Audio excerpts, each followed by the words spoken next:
মুহাম্মাদুর রাসূলুল্লাহকে দেখতে গেছে, তাকায় দেখে এত সুন্দর চেহারা।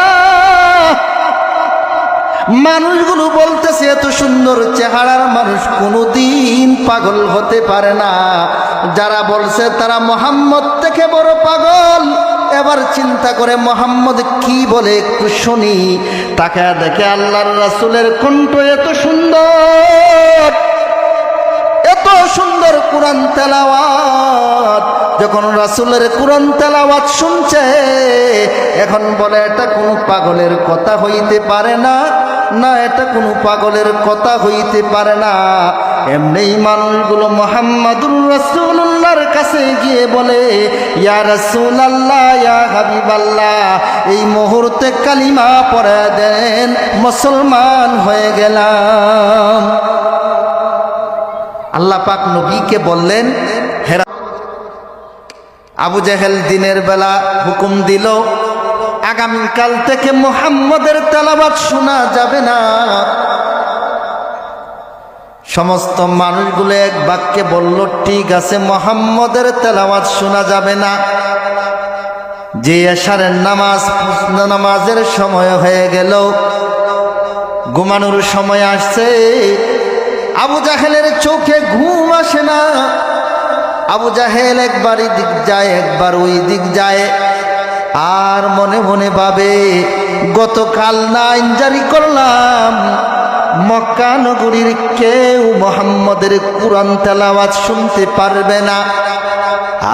আজ যদি আমি মুহাম্মদের কোরআন তেলাওয়াত শুনতে যাই, আমাকে যদি কেউ দেখে, তাহলে তো তারা বলবে, হেরে আবু জাহেল, দিনের বেলায় কি পরামর্শ করলি, কি হুকুম দিলি, আর এখন গভীর রজনীতে তুমি চলে আসছো মুহাম্মদের কোরআন তেলাওয়াত শোনার জন্যে। শুধু মনে মনে আবু জাহেলের না, উতবা, সাইবা, ওয়ালিদ ইবনে মুগীরাও মনে মনে ভাবে, দিনের বেলা মিটিং হইল, মুহাম্মদের কোরআন তেলাওয়াত শোনা যাবে না। কিন্তু তাদের কারো চোখে ঘুম আসে না।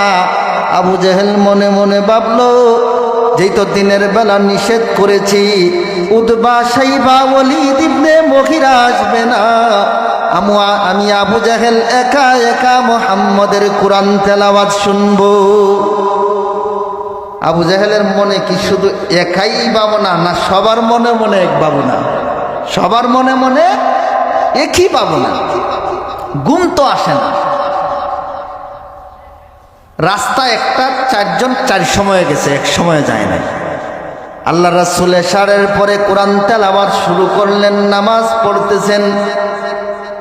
রাসূলের ঘরের কোনায় কোনায় বসা কাফেররা কোরআন তেলাওয়াত শুনে। কোরআন তেলাওয়াত যখন শেষ হয়ে গেল, যাওয়ার রাস্তা একটা, যাওয়ার রাস্তা কয়টা? যাওয়ার রাস্তা একটা। কোরআন তেলাওয়াত তো শেষ হয়ে গেছে, যাওয়ার সময় একসাথে আবু জেহেল এমনি যেই বাহির হইছে, তাকায়া দেখে উতবা বাহির হয়ে দেখে সাইবা বাহির হয়ে দেখে ওয়ালিদ ইবনে মুগীরা। এবার আবু জেহেল বলে, দিনের বেলা কি হুকুম দিলাম, আর তোরা কি করলি? গভীর রজনীতে আব্দুল্লাহর ছেলে মুহাম্মদের কোরআন তেলাওয়াত শোনার জন্য আসলি কেন? উতবা, সাইবা, ওয়ালিদ ইবনে মুগীরা বলে, এরে আবু জাহেল, তুমি তো আমাদের থেকে বড় নেতা, তোমার কথাই তো ঠিক নাই। দিনের বেলা হুকুম দিয়া রাতের বেলা সুরের মতো কোরআন তেলাওয়াত শুনতে আসছো কেন? আবু জেহেল বলে, উতবারে, সাইবারে, হে ওয়ালিদ ইবনে মুগীরা, আমি যতই চেষ্টা করি ঘুমানোর জন্যে পারি না, ঘুম আসে না আমার চোখের মধ্যে।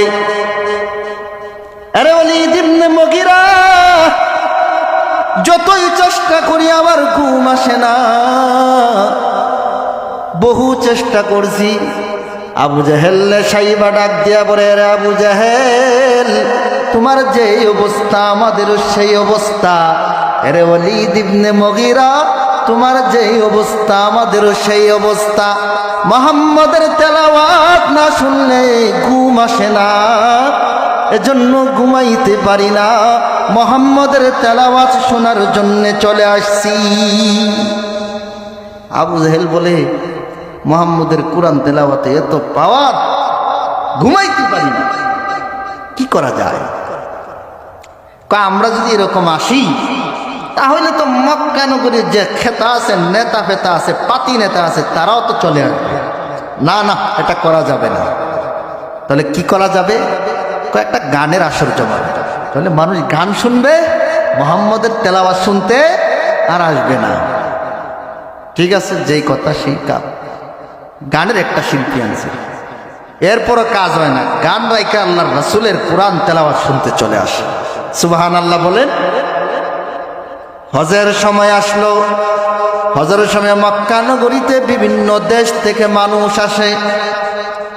আবু জাহেল একটা পরামর্শ করলো, বিভিন্ন দেশ থেকে মানুষ আসে, যদি মুহাম্মদের কোরআন তেলাওয়াত শুনে তারা তো মুসলিম হয়ে যাবে।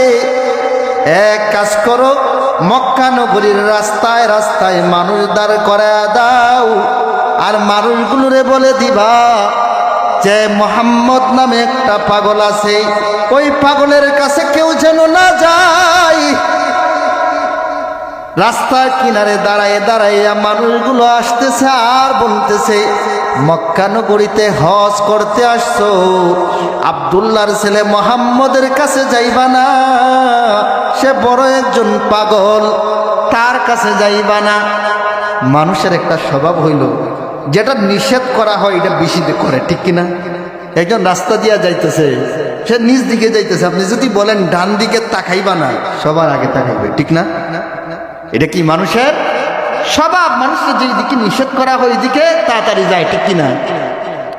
এবার যখন নিষেধ করছে আব্দুল্লাহর ছেলে মুহাম্মদের কাছে যাইবা না, তখন মানুষগুলো চিন্তা করলো, কিরে রাস্তার মোড়ে দাঁড়ায় দাঁড়ায় বলে মুহাম্মদের কাছে যাওয়া যাবে না, কে এমন পাগল?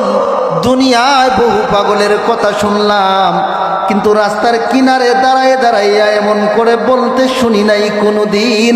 চলো আব্দুল্লাহর ছেলে মুহাম্মদ রে দেখে আসি, মুহাম্মদ রে দেখে আসি।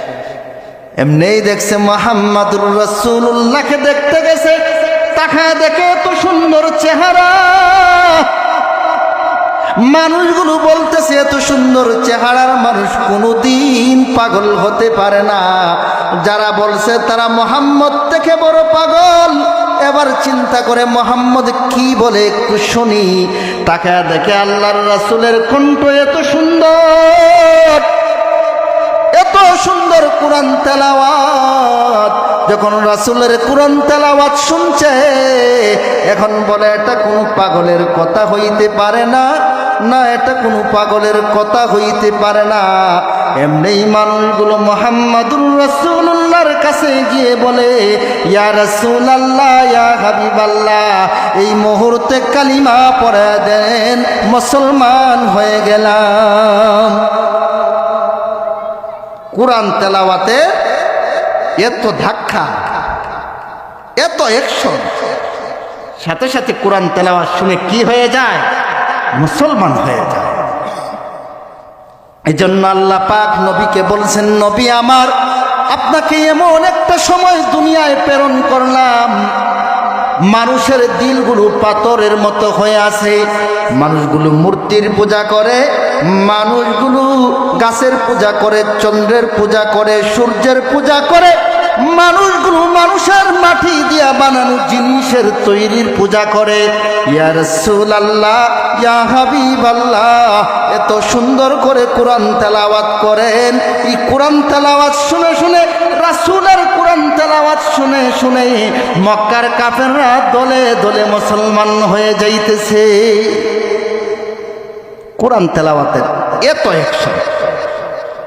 হযরত ওমর ইবনুল খাত্তাবের জন্য আল্লাহ পাক নবীর মাধ্যমে দোয়া করাইলেন।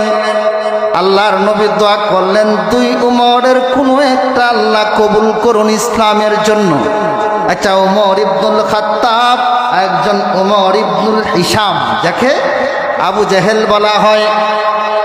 আল্লাহর রাসূল দোয়া করছেন, আল্লাহ দুই উমরের মধ্যে যে কোনো একটা উমরকে কবুল করে নাও। উমরের দোয়া আল্লাহ পাক কবুল করে ফেলছেন। তখন থেকে উমর ইবনুল খাত্তাব রাসূলকে অনুসরণ করেন। আব্দুল্লাহর ছেলে মুহাম্মদ কি করে খোঁজখবর রাখেন। একদিন আল্লাহর রাসূল এশারের নামাজের পরে কোরআন তেলাওয়াত করতেছেন নামাজে দাঁড়াইয়া। যখন কোরআন তেলাওয়াত করেন, উমর ইবনুল খাত্তাব রাস্তা দিয়া যান, আর তাকায়া দেখেন আব্দুল্লাহর ছেলে মুহাম্মদ কোরআন তেলাওয়াত করেন। এমনি তাকায়া দেখেন, দেখি তো কি পড়ে আব্দুল্লাহর ছেলে মুহাম্মদ, সূরাতুল হাক্কা তেলাওয়াত করতেছেন। এমন সময় আব্দুল্লাহর ছেলে মুহাম্মদের কোরআন তেলাওয়াত শুনতেছেন। এমনি আল্লাহর রাসূলের কোরআন তেলাওয়াত শুনতে শুনতে ওমর ইবনুল খাত্তাব এমন সময় গিয়ে পৌঁছলেন, আর মনে মনে ভাবতেছেন, এটা তো মানুষের কথা হতে পারে না, এটা মনে হয় সাধারণ কোনো মানুষের কথা হতে পারে না, এটা কোনো কবি রচনার কবিতা হবে, কোনো কবি রচনা করেছেন। এমন সময় আল্লাহর রাসূল পড়তেছেন, ওয়ামা হুয়া বিকাউলি শাইর ক্বালিলাম মা তুমিনুন। ওমর ইবনুল খাত্তাব আশ্চর্য হয়ে গেলেন, কি ব্যাপার, আমারে তো মুহাম্মদ দেখেন নাই, তাহলে কেমন করে বললেন এটা কবির রচনার কবিতা নয়? তাহলে কি আব্দুল্লাহর ছেলে মুহাম্মদ গণক হয়ে গিয়েছেন? তখন আবার আল্লাহর রাসূল পড়তেছেন, ওয়ালা বিকাউলি কাহিন ক্বালিলাম মা তাযাক্কারুন। না না, এটা কোনো গণকের কথা নয়। আশ্চর্য হয়ে গেলেন, আমি বললাম এটা কবির রচনা, তিনি বললেন এটা কবি রচনা করে নাই। আমি বললাম আব্দুল্লাহর ছেলে মুহাম্মদ গণক হয়ে গিয়েছেন, তিনি বললেন না না, এটা গণকের কথা নয়, তাহলে এটা কার কথা? তখন আল্লাহর রাসূল বলতেছেন, তানজিলুম মির রাব্বিল আলামিন, যিনি সমস্ত জগতের মালিক, তিনি এই কোরআন নাজিল করেছেন। তিনি কে? আল্লাহ রাব্বুল আলামিন কোরআন নাজিল করেছেন। ওমর ইবনুল খাত্তাবের দিলে ধাক্কা লাগে, এত সুন্দর কথা। এজন্য আল্লাহ পাক বলছেন, নবী আমার, আপনার উপরে যেই কোরআন নাজিল করেছি সেই কোরআনটা তেলাওয়াত করুন, মানুষের দিল আমি মহান আল্লাহ পরিবর্তন করে দিব। দিল কি করে দিবেন? পরিবর্তন করে দিবেন। আল্লাহ পাক দিল মানুষের পরিবর্তন করে দিয়েছেন। আল্লাহর রাসূল আমাদেরকে শিক্ষা দিয়েছেন যে কোরআন তেলাওয়াত করতে হবে। কি করতে হবে? কোরআন তেলাওয়াত করতে হবে। এটা ইসলামিক একটি প্রতিষ্ঠান, ঠিক কিনা? এখানে কোরআন শিক্ষা দেওয়া হয়। এজন্য এই শিক্ষা প্রতিষ্ঠানগুলো অত্যন্ত প্রয়োজন। আপনাদের সন্তানগুলো দিবেন, কোরআনের হাফেজের বাবা হন, দুনিয়া তো লাভ, আখিরাত তো লাভ। নিয়ত করবেন, আল্লাহ তাআলা কবুল করার মালিক কে? আল্লাহ। আল্লাহ পাক আয়াতের পরে আদেশ করেন, উতলু মা উহিয়া ইলাইকা মিনাল কিতাবি ওয়া আকিমিস সালাহ। হ্যাঁ রাসূল, কোরআন তেলাওয়াত করার পরে আপনি নামাজ প্রতিষ্ঠা করুন, নামাজ কায়েম করুন। কি কায়েম করুন? নামাজ কায়েম করুন। আপনি মুসলিম যদি হন, নামাজ কায়েম করতে হবে। আপনি নেতা হন, নামাজ কায়েম করতে হবে। আপনি ব্যবসায়িক হন, নামাজ পড়তে হবে, ঠিক কিনা? নামাজ ছাড়া কোনো উপায় আছে? হ্যাঁ, নামাজ এমন জিনিস আপনারা ফাহিশা কাজ থেকে দূর করে দিবে।